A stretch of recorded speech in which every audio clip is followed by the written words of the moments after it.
All right, welcome back to 656 Sports and Things. Impact Wrestling was tonight. Let's get right into the important bits heading into Emergence.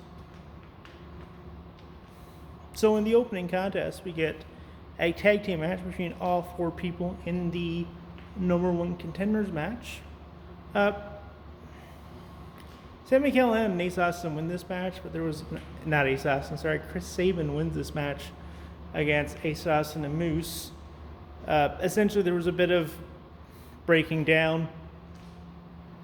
Actually, it was Sami Callihan and Eddie Edwards. Yeah, it was an interesting match. I mean, nothing to write home about. You get all four in the number one contenders match. It's always good to see Sami Callihan at the opening of the show. He was over like Rover. He's essentially been the ace of Impact now for about 2 years now. It's probably their, I don't want to say their biggest draw, but arguably their biggest babyface right now. He was teaming with Eddie Edwards, which is an odd team. Yeah, he was teaming with Eddie Edwards, a man who he broke his orbital bone, against Moose and Ace Austin. It's pretty good back and forth.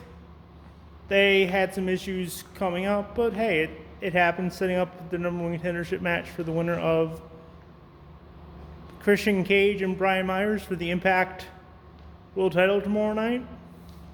The big thing that happened, well, there's two really big things that happened. Christian Cage comes out his first time in Impact since probably 2007, I would think. Yeah, about that. Comes out with both titles. Gives a really heartfelt speech. Now, I'm not sure how much of this was real from the heart. Thanks everyone at Impact. Says, you know what, but when I left WWE in the first place, you guys took a chance on me. Thank you. I get to be back here, help this company out as best I can. And from Christian, who didn't wrestle for 7 years, thought his career was over, to come back and be in Impact again, it's kind of almost come full circle for him. He essentially retires the TNA title, which I thought was a pretty good move. Not really sure how long they were using it. It says this belt has history, but we need to let go of our history and start looking towards the future. Hands the belt off, and it's now just using the Impact World title, which makes a lot of sense. I really want to see Christian Cage, in this run especially, work with Eric Young. I think that would be interesting. Maybe have a match with Eric Young. I don't think they worked together in Christian's first run in TNA, but I could be very wrong. Let me know in the comments if I am. I wouldn't mind him working with Rhino. I know when he first went in the company in 2007, 2006, they had a feud. If you don't know, Christian Cage and Rhino went up and started out in the business together. They've spoke several times about those two coming out in the ice roads in northern Canada. There's ice roads up north that are just ice for half the year. And they even talk about, like, I think it was an off the record years ago with Michael Landsberg. You can probably find it on YouTube, where they're sitting down, Edge, Christian, and Rhino, and I think one other guy's on the show, and they're all talking about, like, what happened. Because, well, Rhino's from Detroit. Even Edge goes into saying, like, yeah, at one point they were sending guys in for WCW, like, Power Pro tapings, you know, WCW C shows, and Rhino was in Detroit, and they were sending guys in from Detroit, and you're just like, how do you do that? And really good stories here. I would love to see Christian Cage work with a bunch of young guys in Impact. I would love to see him work with Rhino one more time. More of a nostalgia pop. I would love to see him work with Tommy Dreamer. Again, hey, he's working with Brian Myers on Friday. That should be interesting. If you don't remember, Brian Myers' first real opportunity in WWE was an Edgehead. So yeah, they've always kind of been well connected. I would love to see Christian work with Eric Young. I would love to see him work with Tommy Dreamer again. I would love to see him work with Jake something. You know, work with Diener, work with a bunch of young Canadians. Will be interesting. Maybe even work a match with Josh Alexander. That would be all kinds of good. Anyway, this promo is cut. Christian cuts his big baby face promo. Says he's happy to be back in Impact. I'm not 100% sure of how much of that was written down for him or how much came from the heart. He has said in the past that he liked working in Impact. However, when he first won the World Heavyweight title, he said that was his first one because anything outside WWE doesn't matter. That was Impact. Is he could have changed his tune quite a bit after being injured and being out and not being giving. Even when he came back, he wasn't really given a push. They just kind of let him go in WWE, so it might be pushed back. Brian Myers came out and he has this.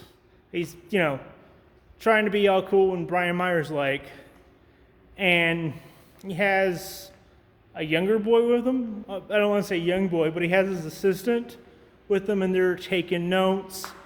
And he's like, I'm the best professional wrestler on the planet, yada, yada, yada.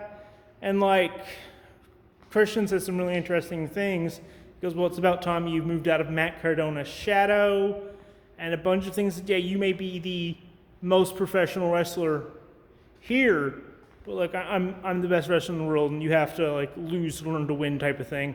Really interesting promo from Christian Cage. Really looking forward to that match on Emergence. I don't know how much you can actually look forward to an Emergence match tomorrow night when AEW has something kind of big happening on TNT. You don't know what it is. Former Impact star CM Punk might be debuting for AEW.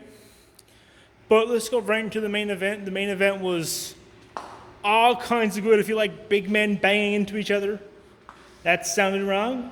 You'll love this match. It was the Big LG, Doc Gallows, who cut an amazing promo backstage. And I'm just like, man, can Doc Gallows talk and be serious? We see him being funny and wearing the Ric Flair robes and talking about, catching kids,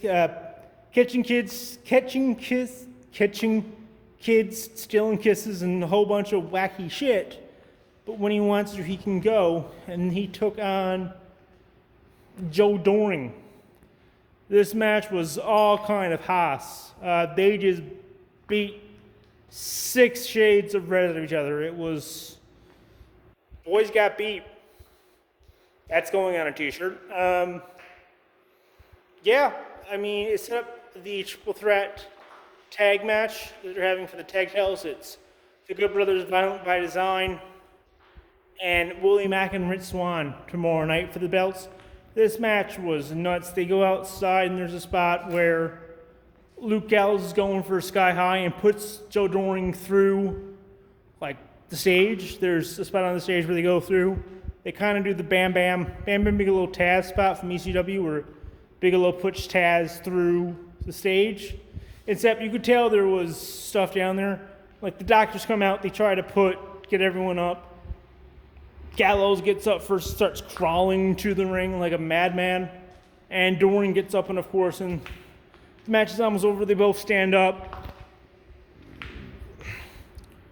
Joe goes to charge in. Gallows gets the foot up. This finish was good. And Gallows goes and climbs to the top of the second rope to hit something off. And Doring just clotheslines him. And he's out. Like, you looking at that wouldn't put someone of Gallows' pedigree out. However, he just went through the stage. Like I said, they beat everything off each other. It was a fairly good show. Check it out if you get some extra time. Make sure to hit like and subscribe, and you all have a great rest of your day. Bye.